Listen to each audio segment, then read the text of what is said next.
2 Samuel. 2 Samuel chapter 23 and from verses 8 onwards till verses 17. 2 Samuel 23, 8 to 17. 2 Samuel 23ஆம் அதிகாரம் 8ஆம் வசனத்திலிருந்து 17 வசனம் வரைக்கும். 2 சாமுவேல் 23 8லிருந்து 17 வரைக்கும். And this morning I want to talk about David's mighty three. David's mighty three. Now, இந்த காலையில் என்ன பேச போறோம்னா தாவீதுடைய வல்லமையுடைய 3 பேர். தாவீது ராஜாவுடைய வல்லமைக்குரிய ஒரு 3 பேர் போர் வீரர்கள். தாவீதுக்கு வந்து நிறைய போர் வீரர்கள் இருந்தாங்க. David had a lot of warriors. He had a great army. He had a lot of warriors. But listen, all of those people in David's army were not mighty people. They were not faithful people. They were not committed people. They were not brave people. But there were 3 people. Out of all of those people, there were 3 people. And this chapter is talking about those three people. தாவீது ராஜனுடைய ஆர்மியில் இராணுவத்தில் படையில் நிறைய போர் வீரர்கள் இருந்தாங்க. ஆனால் 3 பேர் தான் வல்லமையுள்ள வீரத்தனமான போர் வீரர்களாக இருந்தாங்க. அதுதான் அந்த இந்த சாப்டர் வந்து குறித்து சொல்லுது. So let's read from verse 8. These are the names of David's mightiest warriors. Okay? The first was Jashabim, the Hakmite, who was leader of the 3 mightiest warriors among David's men. He once used his spear to kill 800 enemy warriors in a single battle. Next in rank among the 3 was Eliezer, son of Dodai, a descendant of Ahor. Once Eliezer and David stood together against the Philistines when the entire Israel army had left. He killed Philistines until his hand was too tired to lift his sword, and the Lord gave him a great victory that day. The rest of the army did not return until it was time to come and collect the plunder, it seems. These are our army guys. Next in rank was Shammah, son of Agi, from Harar. One time the Philistines gathered at Lehi and attacked the Israelites in a field full of lentils. The Israelite army fled. Again, the whole army fled. But Shammah held his ground in the middle of the field and beat back the Philistines. So the Lord brought about a great victory. Verse 13 says, once during the harvest when David was at the cave of Adullam, the Philistine army was camped in the valley of Rephaim. The 3 who were among the 30 elite group among David's fighting men went down. So these 3 people went down to meet David there.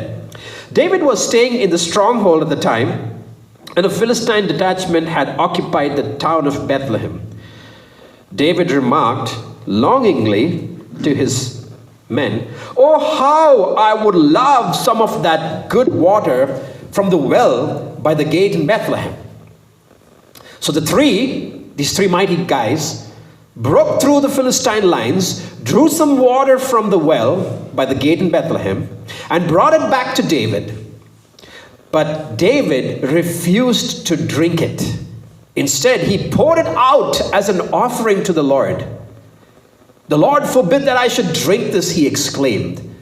"This water is as precious as the blood of these 3 men who risked their lives to bring it for me." So David did not drink it. These are the examples of the exploits of the 3.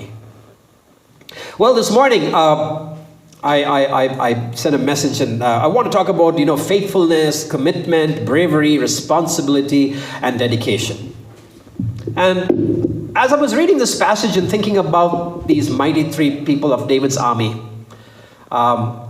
I just had some questions, and I think this whole chapter is about these 3 questions that I want to ask all of us. Question number 1, who are your 3 mighty people in your lives? You have a lot of family, you have a lot of friends, you have a lot of relatives, you have a lot of well-wishers, you have a lot of supporters, you have a lot of fan club. This time we have social media, we have 2,000, 3,000 people on Facebook and Twitter and Instagram. We have followers, we have this, we have that. David had everything. But there were only 3 people that stood by him and the rest all ran away. And the people who ran away, by the way, they're warriors. They're not civilians. They're not David's friends and family. These are David's army people. They ran away. So the first question is, who are your 3 mighty people? The second question is, are you part of God's mighty ones? Are you part of God's mighty people? The third, are you one of anyone's mighty ones? Are you one of anyone's mighty ones? நீ காலையில் ஒரு சில கேள்வி கேட்க விரும்புகிறேன். 3 கேள்வி. நம்முடைய வாழ்க்கையில் வந்து நிறைய பேர் இருக்கிறாங்க, சொந்தக்காரங்க இருக்கிறாங்க, ஃப்ரெண்ட்ஸுங்க இருக்கிறாங்க, எங்களுக்கு பிடிச்சமான இருக்கிறாங்க, எங்களுக்கு ரொம்ப என்கரேஜ்மெண்ட் பண்ணுறவங்களுக்கு நிறைய பேர் இருக்கிறாங்க. ஆனால் அந்த நிறைய பேரில் வந்து யார் உங்களுக்கு வந்து இந்த 3 வீரத்தனமான ஒரு வல்லமை உள்ள ஆட்களாக இருக்கிறாங்க? நீங்கள் நம்புகிற மாதிரி 3 பேர் யார் இருக்கிறாங்க உங்கள் வாழ்க்கையில்? அதான் ஃபஸ்ட்டு கேள்வி. ரெண்டாவது, நாங்கள் வந்து ஆண்டவருடைய 3 பேர் லிஸ்ட்டில் இருக்கிறோமா? தாவீது ராஜாவுடைய 3 பேர் வந்து ரொம்ப வல்லமையுள்ளவங்க. நிறைய பேர் இருந்தாங்க, போர் வீரர்கள் நிறைய பேர் இருந்தாங்க தாவீது ஆர்மியில். ஆனால் 3 பேர் தான் நின்றுட்டு டேவிடுக்காக போராடினாங்க, சண்டை போட்டாங்க. ஆண்டவருடைய கண்ணில் நாங்கள் அந்த வீரத்தனமான ஆள்களாக இருக்கிறோமா? ரெண்டாவது கேள்வி. மூணாவது கேள்வி, are you one of any ones mighty one? நீங்கள் வந்து யாருடைய வாழ்க்கையில் அந்த ஒரு நபராக இருக்கிறீங்களா? அந்த 3 மைட்டி வீலமான வல்லமையான ஆள்களை நீங்கள் ஒத்தராக இருக்கிறீங்களா யாருடைய வாழ்க்கையில்? அதான் மூணாவது கேள்வி. And so, you see, we have a lot of people around us. But who will stand by you? We have a lot of people who comment and suggest. Suggestions is a lot. There's no lack of suggestions, right? But who's going to stand by you and do the job? That's the question. And in verse 8 it says, these are the names of David. The Jashobim, right? The first guy. Eliezer, the second guy. And Shammah, the third guy. You see, in both of these illustrations, they give 2 illustrations here. In both, it says that the warriors and the soldiers, they ran away, they fled. But these are the 3 guys who stood and fought. And listen. After they stood and fought, who gave victory? God gave them victory. The whole army ran away. You know what this tells me? God's not looking at the big bunch of people and the whole great majority of people who claim whoever they are. God's looking at those mighty, faithful people who will stand. And just for that one person, God blessed David. Look what it says. These are the names of David's mightiest warriors. The first was Jehobim, the Hackmite. He was leader of the 3 mightiest warriors among David's men. He once used his spear to kill 800 enemy warriors in a single battle. அந்த முதலாவது ஆள் வந்து பேர் வந்து ஜாஷபிம். வேதத்தில் போட்டிருக்கு, அவருடைய ஈட்டியை வந்து ஒரே போரில் ஒரே சமயத்தில் 800 பேரை சாவடிச்சாரா ஈட்டி வச்சு. Listen, I don't know how many of you have done any labor work. Anybody done labor work? Lifted Mamati, lifted Gadabar. Anybody has lifted the Gadabar? And have you guys done that? Okay, if you have not done that, you don't know what I'm talking about. Try lifting a crowbar. They say Gadabar in Tamil. I don't know what they say in Kannada. What is it? Huh? ஈட்டி வந்து போரில் இது நான் சொல்கிறது இது மண்ணு நோண்டுறதுக்கு கடபார். So if you lift that crowbar and try to even use it for 5 minutes, your shoulders and hands will start paining. A spear, okay, is not light. It's not plastic. It's heavy. If you just hold it in your hand without doing anything, also it pains. It says 800 people he speared. Imagine how tired. And the Bible says he was tired. But he once used the spear to 800 people in a single battle.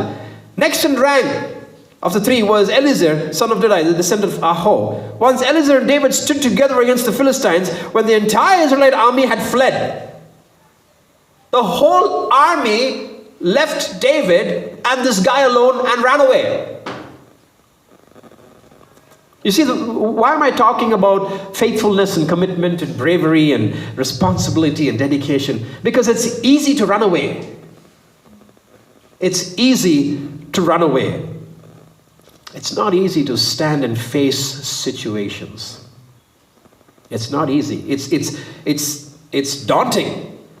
It's scary. It's not a joke. The Philistine army is coming and your army runs away and you're alone with your boss there. What's coming in your mind is, gosh, they're going to slaughter us to death. If 100 people are there and 2 people are here, what's the logic? You're going to be slaughtered. They're going to kill you. But look at Eliezer, what he did. He stood with his master there. He said, hey, let's do this, man. Do or die. Now, I want us to realize something here. Eliezer not only was a faithful, committed, brave, responsible, dedicated guy. It was not just that alone. There was something beyond that. He knew who David was. He knew who his boss was. He knew the favor of God on David's life. He could recognize that. He could see it. He knew it. And so, even if Eliezer didn't have the faith and the spirituality of David, his master, he knew who David was. He knew the God who backed David. Based on that, he exercised his faithfulness and his commitment, his bravery, his dedication, and his responsibility. Now see, even for that, it takes character. It takes efforts. It takes something for somebody to stand by that. And look what the Bible says. It says, David stood together against the Philistines when the entire Israelite army left. He killed Philistines until his hand was too tired to lift his sword. Again, Eliezer was so tired because they were killing all these just 2 guys. He was so tired, couldn't even lift his sword. And look what the Bible says. And the Lord gave him a great victory that day. The rest of the army did not return until it was time to get the spoil, it seems. So after these guys killed everybody, all the army guys are coming to go and take all the plunder. பாருங்க, இன்னொரு சமயத்தில் வந்து elixir 2வது வீரத்தனமான தாவீதுடைய வீரத்தனமான ஒரு ஆள் போரில் இருக்கும்போது அந்த சோல்ஜர்ஸ் எல்லாம் ஓடி போயிட்டாங்க. அந்த படையாளங்களும் ஓடி போயிட்டாங்க. தாவீதும் இந்த எலிசர் மட்டும் இருந்தாங்களா. ஆனால் ஃபுல்லாக அந்த பிலிஸ்தீன் ஆர்மி வந்து எல்லாரையும் சாவடிச்சுட்டு அதுக்கப்புறம் இந்த போராளங்களும் திருப்பி வந்துட்டு அந்த சாமான் எடுக்கிறது வந்துருந்தாங்களாம். You see, it's I don't know how many times in life we need to understand that God is looking for faithful, committed, dedicated people. And God's blessing is in that faithful, dedicated, committed people. Faithfulness is விசுவாசமான ஆளுங்க. ஆண்டவர் என்ன எதிர்பார்க்கிறாரு? தாளந்துள்ள ஆளுங்களை எதிர்பார்க்கிறாரு. படிப்புள்ள ஆளுங்களை எதிர்பார்க்கிறாரு. விசுவாசமான ஆளுங்களை எதிர்பார்க்கிறாரு. Committed people. அர்ப்பணிப்பு உள்ள ஆளுங்களை எதிர்பார்க்கிறாரு. விசுவாசமான ஆளுங்க, அர்ப்பணிப்புள்ள ஆளுங்க, brave people, வீரத்தனமான ஆளுங்களை எதிர்பார்க்கிறாரு. பொறுப்புள்ள ஆளுங்களை எதிர்பார்க்கிறாரு. ஒப்படைப்பு உள்ள ஆளுங்களை எதிர்பார்க்கிறாரு. ஆண்டவர் என்ன எதிர்பார்க்கிறாரு? விசுவாசமான ஆளுங்களை, அர்ப்பணிப்புள்ள ஆளுங்களை, வீரத்தனமான ஆளுங்களை, பொறுப்புள்ள ஆளுங்களும் ஒப்படைப்பு உள்ள ஆளுங்களை எதிர்பார்க்கிறாரு. நிறைய விஷயத்தில் நம்ம வந்து வாழ்க்கையில் பார்க்கலாம். டாலண்ட்டு, எஜுகேஷன், படிப்பு எல்லாம் இருக்கு. ஆண்டவர் அதெல்லாம் பார்க்கல. ஆனால் ஒரு சில குறிப்பிட்ட காரியங்களை எதிர்பார்க்குறாரு. And so when these 3 mighty people exercised this faithfulness, commitment, bravery, responsibility, and dedication, look what was the reward. God blessed them. They didn't pay any money. They didn't have to go for any training. They didn't do any study. Bible says they didn't do anything, but God blessed those 5 things that they accomplished with. And that's what God is expecting in our lives. He's not expecting anything great. He doesn't want our money and our property and our education and our cars and bikes. And he doesn't want any of that stuff.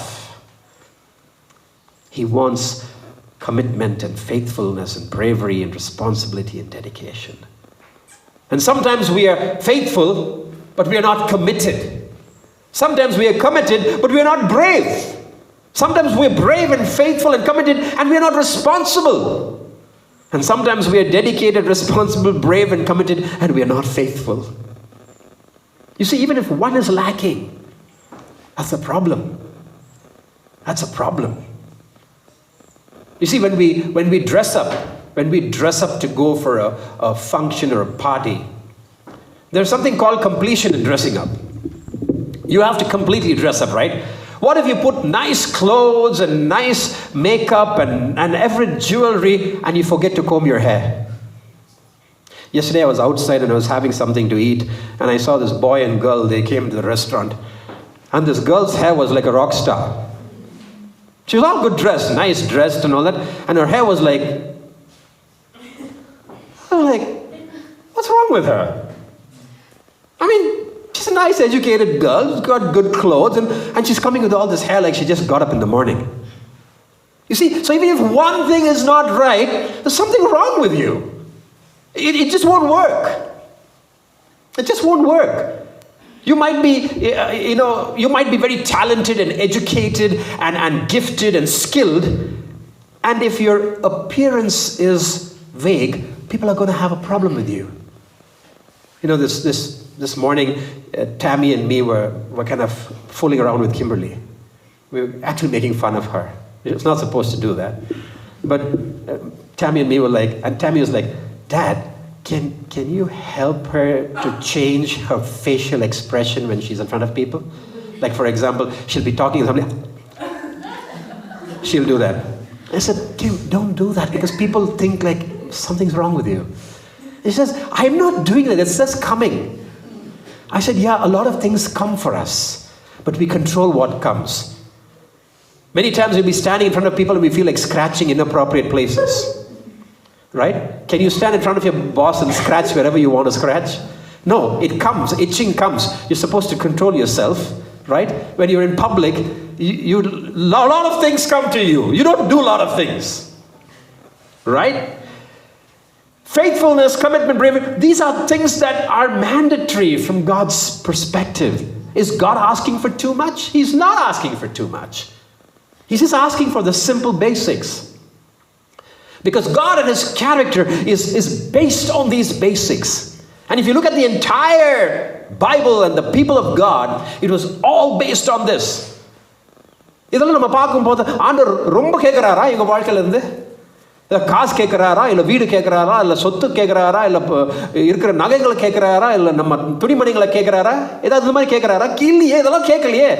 என்ன எதிர்பார்க்குறாரு? ஒன்றும் இல்லை, விசுவாசம் எதிர்பார்க்குறாரு, அர்ப்பணிப்பை எதிர்பார்க்குறாரு, வீரத்தனமான ஒரு இதை எதிர்பார்க்குறாரு, பொறுப்பை எதிர்பார்க்குறாரு, ஒப்படைப்பை எதிர்பார்க்குறாரு. ரொம்ப கேட்குறாரு ஆண்டவர்? இல்லையே. இதெல்லாம் நமக்குள்ளே இருக்கு. You see, God is not asking things that we don't have. He's asking things that is inside of us. இதெல்லாம் நமக்குள்ளே இருக்கு.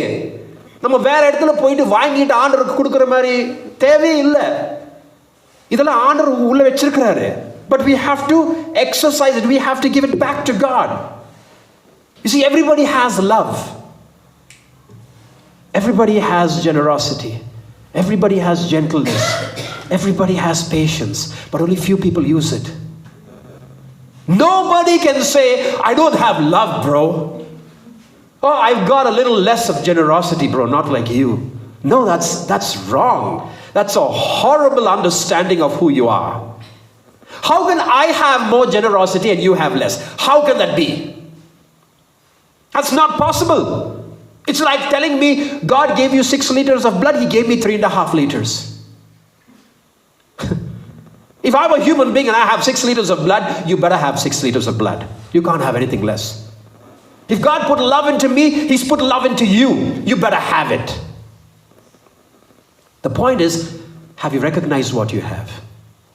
Sometimes we recognize what we have, we don't use what we've recognized. You see, this is all inside of us. ஆண்டவர் வெளியில் போயிட்டு வாங்கிட்டு ஏதாவது கொடுக்குற மாதிரி கேட்கல. இதெல்லாம் நம்ம வாழ்க்கையில் இருக்குது. யார் கொடுத்தது? ஆண்டவரே கொடுத்துருக்கிறாரு. எல்லாருடைய வாழ்க்கையில் அன்பு இருக்குது, எல்லாருடைய வாழ்க்கையில் சமாதானம் இருக்குது, எல்லாருடைய வாழ்க்கையில் ஒரு பொறுப்பு இருக்குது, எல்லாருடைய வாழ்க்கையில் இது இருக்குது. ஆனால் ஒரு சிலவங்க தான் இதை யூஸ் பண்ணுறாங்க, உபயோகிக்கிறாங்க. மற்றவங்களை என்ன பண்ணுறாங்க, மற்றவங்களுக்கே தெரியல அது உள்ள இருக்குன்னு. We have to understand that God's not asking us for anything more. God looked at these three mighty people of David. He blessed what they offered to him back in commitment and bravery and responsibility. And it says God blessed them. And in verse 11 it says, next in rank was Shammah. மூணாவது போர் வீரர், வல்லமையுள்ள தாவீதுடைய வல்லமையுடைய ஆளு. மூணாவது வந்து Sharma, son of Agi from Harar. One time the Philistines gathered at Lehi and attacked the Israelites in the field full of lentils. The Israelite army fled. There is a second time these guys are running away in this chapter. Second time. ரெண்டாவது வாட்டி போர் வீரர்கள், தாவீதுடைய போர் வீரர்கள் ஓடி போயிடுறாங்க. போர் வீரர்கள் ஓடி போயிடுவாங்களா? ஓடி போயிட்டாங்க. But Shammah held his ground in the middle of the field and beat back the Philistines. இந்த மூணாவது வல்லமையுள்ள தாவீதுடைய போர் வீரர் என்ன பண்ணாங்க, நின்னாரு. அந்த இருக்கிற படையெல்லாம் ஓடி போயிட்டாங்க. இவர் நின்று சண்டை போட்டு வீரத்தை வெற்றியும் வந்து எடுத்துட்டு என்ன பண்ணியிருக்கிறார், ஆண்டு சொல்றாரு, ஆஃப்டர் ஹி டிட் இட், ஆண்டவர் அதை ஆசீர்வதிச்சாரு. எதனால ஆண்டவர் ஆசீர்வதிச்சாரு? ஒருத்தர் நின்று அந்த விசுவாசமும் அந்த அர்ப்பணிப்பும் அந்த வீரத்தனமும் பொறுப்பும் அந்த ஒப்படைப்பும் இருந்துட்டு அதுக்காக ஆண்டவர் வந்து அதை ஆசீர்வதிச்சாரு. ஆண்டவர் வந்து அந்த பெரிய போர் ஆளுங்களை ஆசீர்வதிக்கல, இருக்கிற 100 பேரை 200 பேரை ஆசீர்வதிக்கல. ஆனால் அந்த ஒருத்தர், அந்த ஒரு ஆள் மூலமா ஆசீர்வாதம், தாவீதுக்கு ஆசீர்வாதம் வந்துச்சு, வெற்றி வந்துச்சு. ஒரே ஆளுக்கு பதிலா, ஒன்லி பிகாஸ் ஆஃப் ஒன், அந்த ஒரு ஆளுக்கு ஆண்டவர் வெற்றி கொடுத்தாரு. எங்கள் வாழ்க்கையில் நிறைய பேர் இருப்பாங்க, ஆனால் நிறைய பேர் ஓடி போயிடுவாங்க. நாங்கள் நிற்கிறதுக்கு எங்களுக்கு அந்த வாய்ப்பு ஆண்டவர் கொடுக்கும்போது நிற்கிறோமா? விசுவாசமாக நிற்கிறோமா? நிறைய வாய்ப்பு கொடுப்பார் ஆண்டவர். வாய்ப்பு இல்லாதவங்க யாருமே இல்லை. There is nobody without opportunity. God gives opportunity to everybody. ஆனால் ஆண்டவர் அந்த வாய்ப்பு கொடுக்கும் போது அந்த அர்ப்பணிப்பும் அந்த விசுவாசமும் வீரத்தனமும் பொறுப்பும் அந்த ஒப்படைப்பும் இருக்கா நம்ம கிட்ட? அதுதான் கேள்வி. சும்மா ஆண்டவரே உன்னை நேசிக்கிறேன்ப்பா, ஆண்டவரே நான் ஒப்பு கொடுக்குறேன்ப்பா, ஆண்டவரே உங்களாக நான் என்ன வேணா பண்ணுவேன்ப்பா, இதெல்லாம் நம்ம ஜெபம் பண்ணுறோம். People say, God, I love you. God, I'll bless you. God, I worship you. God, I'll offer to you. All these are great prayers. Suddenly one day morning, God will come before you get ready and go to office. Julian, I know you have 5 lakhs of business deal to sign today. Can you go and pray for 5 people, Julian? They need you. What is Julian going to do? Actually, Lord, Corona has racked my family a lot. All the losses have happened, Lord. Can tomorrow I go and pray for those 5 people, Lord? Today I'll finish off the deal. Actually, I can take some money also and give to the church. That's one answer. The second answer is, Lord, I'll quickly go. 2 hours late I'll be there. Is it okay? Second answer. Third answer is, God, I'm going. Okay. Do you think out of like 10 lakh people in Bangalore, God needs only Julian? Think about it. There are 10 lakh people in Bangalore. Leave 10 lakhs. There will be at least 100 good Christian people in Bangalore. 100 good Christian people in Bangalore. Why should God come to Julian and ask him to do that? Knowing fully well he has a 5 lakh contract to sign. How's the story? Very dramatic, no? Julian's already getting scared now. Oh, what, this fellow already? I have to go here and there. Listen, but this is life. This is life. When we say, God, I love you, Lord, what does that love mean? Is it love from the lips? Is it love from the brain? Is it love from the heart? Is it love from experience? Is it love from gratitude and thankfulness? Is it love from faithfulness and commitment? What kind of a love? Everybody has love, right? எல்லாருக்கும் அன்பு இருக்கு. அன்பு இல்லாதவங்களும் யாருமே இல்லை. எல்லாருக்கும் அன்பு இருக்கு. ஆனா எப்படிப்பட்ட அன்பு எல்லாருக்கும் இருக்கு? எப்படிப்பட்ட அன்பு? விசுவாசமான அன்பா, அர்ப்பணிப்புள்ள அன்பா, வீரத்தனமான அன்பா, இல்ல எனக்கு மட்டும் இதில் வேணும் அந்த மாதிரி அன்பா, நீ என்னன்னு பண்ணிக்கோ எனக்கு அந்த மாதிரி அன்பா, இல்லை பொறுப்பு இல்லாத அன்பா, இல்லை கீழ்த்தனமான அன்பா? எப்படி? எந்த அன்பு? எல்லாருக்கும் அன்பு இருக்கு.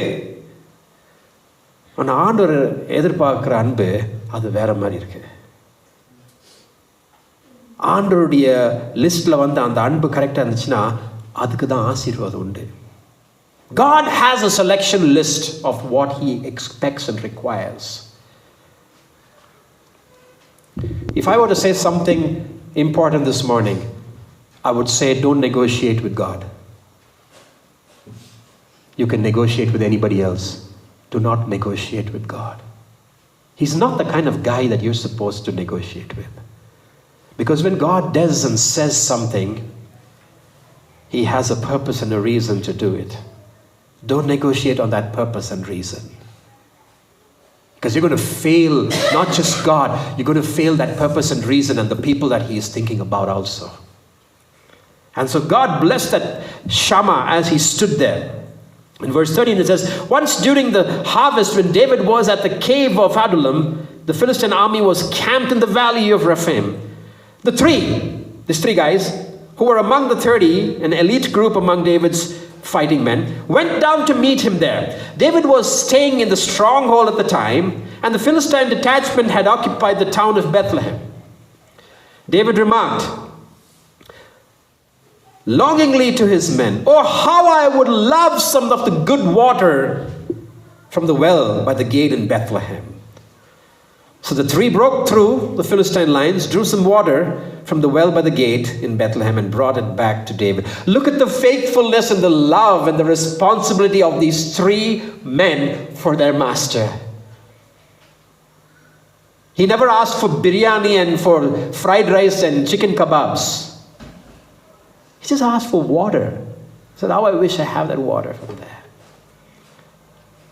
Now these three guys could have said, hey, big deal, only water. The guy's not dying. We can get him water from anywhere. There are good streams nearby. We'll just get water from here. But they fulfilled their master's desire. They fulfilled it. That takes character. That takes love, and that takes dedication and commitment. And in this case, it took a lot of bravery because they had to go to the enemy's camp, cross the enemy lines, just to get a drink of water for their master. You know what that trip meant? It meant that they can die and not come back at all.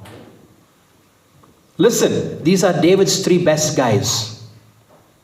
It's not David's worst guys.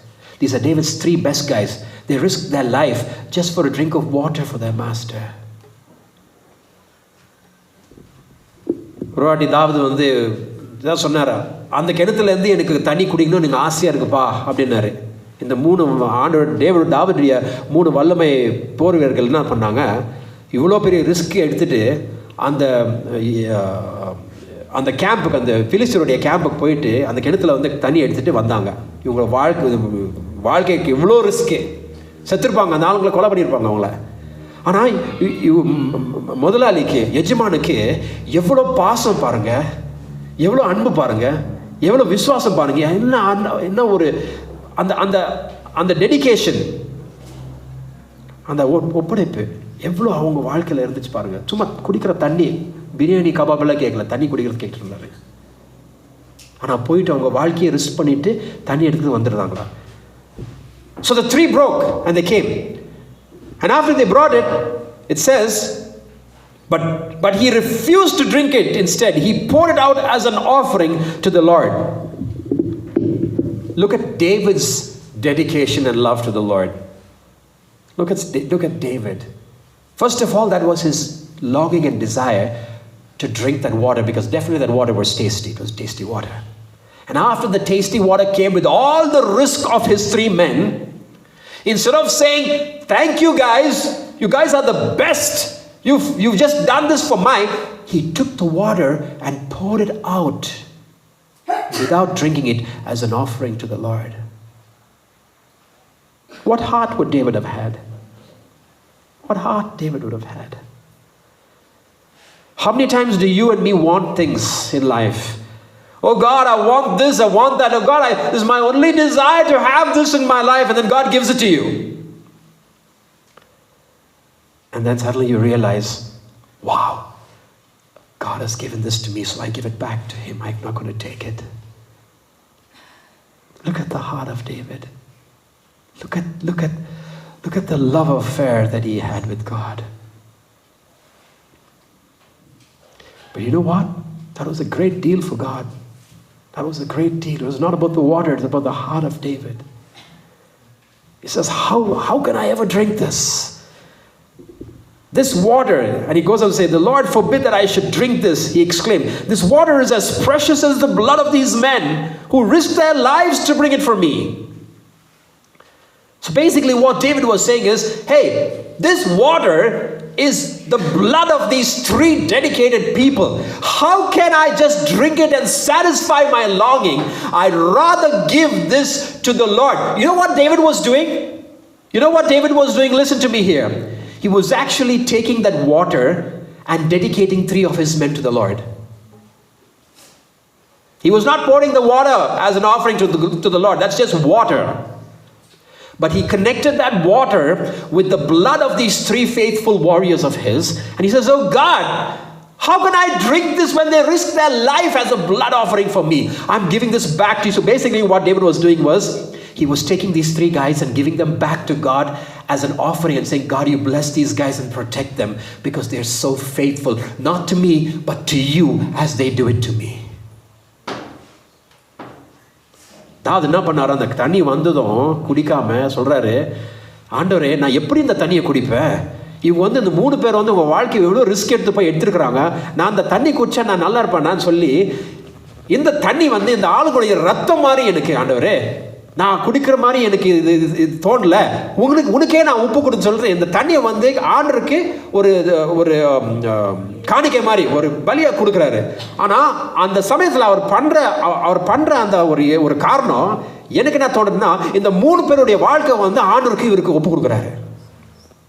ஆண்டவரே, இவங்க இவ்வளோ risk எடுத்துட்டு தண்ணிக்காக போயிருக்கிறாங்களே, ஆனால் இந்த தண்ணி இவங்க ரத்தம் மாதிரி, இந்த தண்ணி நான் உங்ககிட்ட ஒப்பு கொடுக்கும் போது இவங்களை நான் உங்களுக்கு ஒப்பு கொடுக்குற மாதிரி எனக்கு ஒரு ஒரு ஒரு ஒரு ஒரு என்னது, ஆமாம், எனக்கு அந்த ஒரு பாசம், எனக்கு அந்த ஒரு ஃபீலிங் இருக்கு. அதுதான் நான் தண்ணி குடிக்காம இருக்கிறேன். So you see, David was reciprocating the faithfulness of his people. He just didn't enjoy the benefits of his faithful people. He was reciprocating the benefit of these people and rededicating his people back to the Lord. You see, when you and me ask for blessings, God gives us blessings. What do you do with the blessings? You can take it and use it, and that's fine, it's not wrong, but you can take it and reinvest it back. When you reinvest it back, there's double blessings. There's great peace and joy and happiness. And so what I'm learning here is, every time God blesses us, we're not required to use it. We're not required to use it. And sometimes it's good that we rededicate it back to God. It's a reinvestment. You know, sometimes when you put money in savings and when they give you back with interest, the temptation is to take the money and go buy something and do something. But if you're smart, you'll take all that money and reinvest it back and get another double. God's blessings are like that. When God blesses you, don't be tempted to use the blessing. Think about why God blessed you first. Think about, do you actually need it and you require it? Think about what can happen with this blessing. Think about how these blessings came and what was the cause of these blessings. And then ask God for wisdom and knowledge. David was a smart guy. Smart guy. Even though he asked for water and he was wanting to taste that water, that was his heart's agony and desire and longing. He could have just drank the water. He could have also drank 1 sip and said, God, I give you back the rest. But he didn't even put 1 sip, not even a drop went to his mouth. He said, God, I'm giving this back to you. Because you deserve this. And these men deserve this. Bless these men, God. Bless these men. How many times do you pray for people who are blessings in your life? There are people who are blessings in your life. Do you always just receive their blessings, which is nothing wrong? That's fine, you're not doing anything wrong. But are you also dedicating these people in your lives back to God and saying, God, protect them, Lord, be with them, Lord, bless them so that they can do this again and again? Is that the kind of prayer we are praying?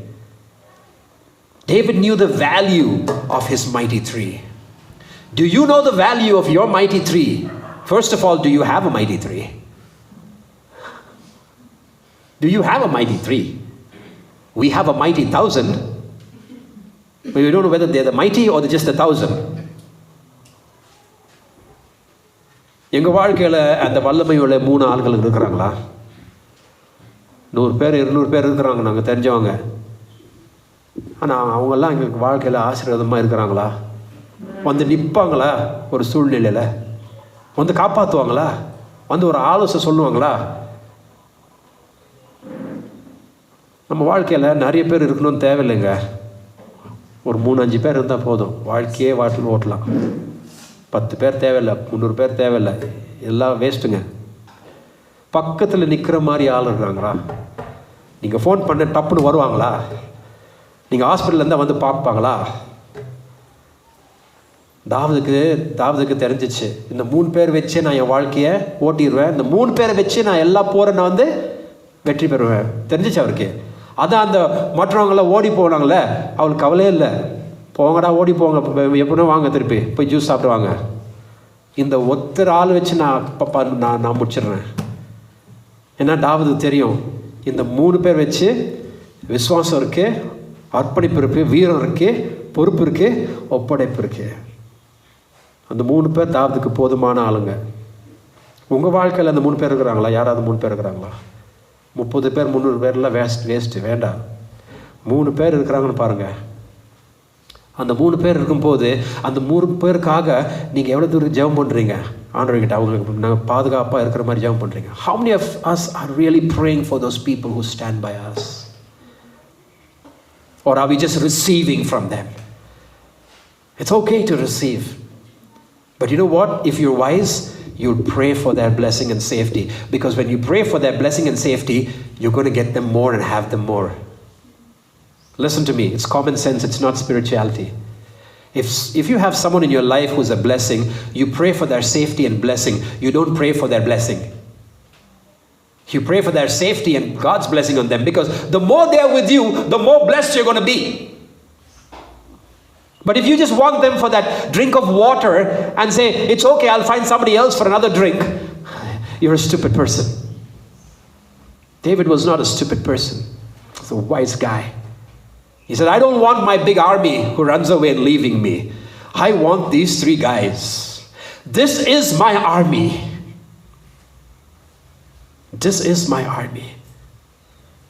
I don't need anybody more. And if this is my army, this is my prayer and my offering to this army.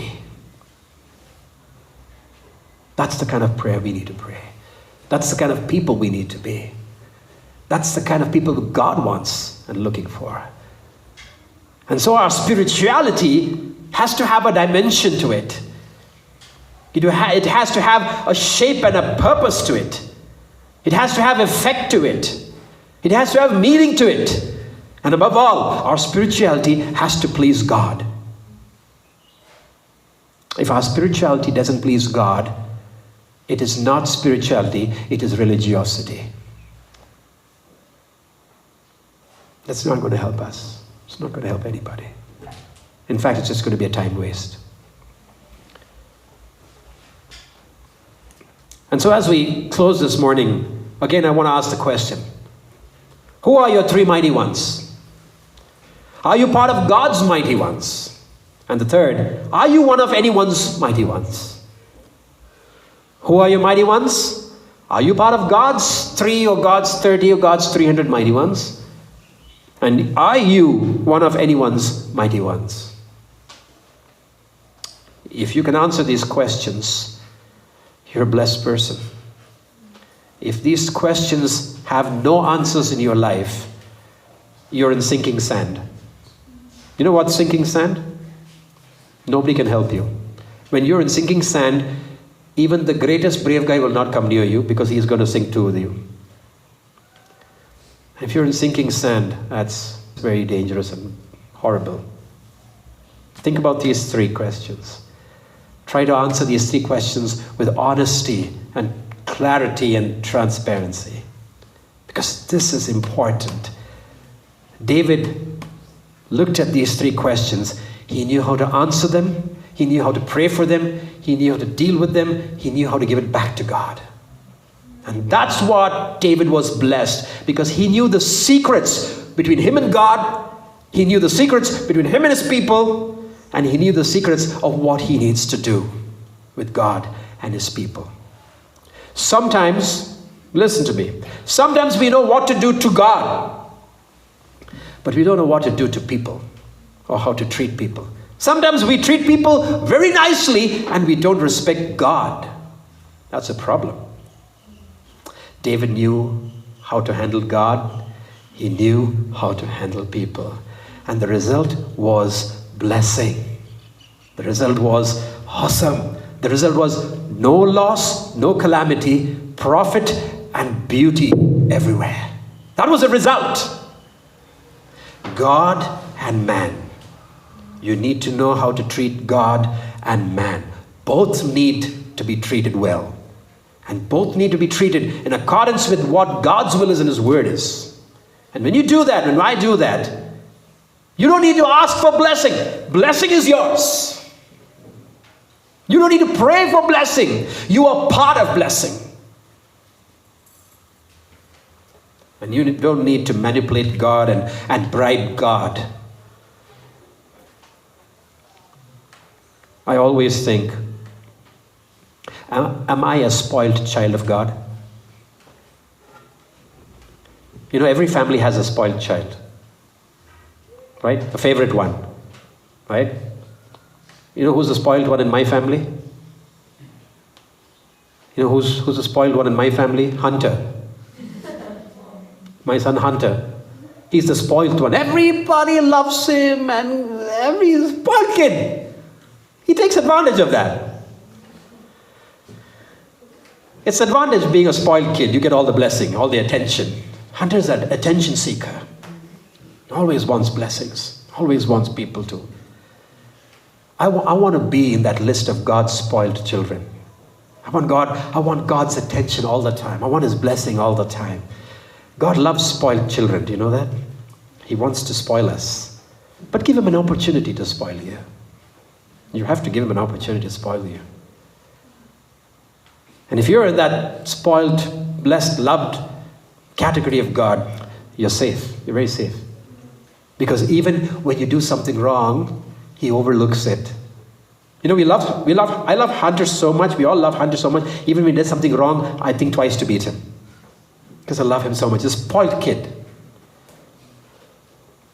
So when we're God's spoiled kids, even when we do something wrong, he'll just smile and he'll go. He won't take it very seriously because he loves you. You're a spoiled kid. Try to be in the spoiled kid list of God. But to enter that list is very difficult. Really difficult. You have to really impress God. You really have to please God and make God love you. You can't do that with money and all your talent. You can't do that. It's going to take a lot of character in you and heart and mind to do that. Remember, God looked at David and said, he's a man after my own heart. Right? He says, man after my own heart. He never looked at anybody else in the Bible in history and say that word. There were a lot of good people in the Bible. But God looked at David and said, a man after my own heart. I always think about that verse.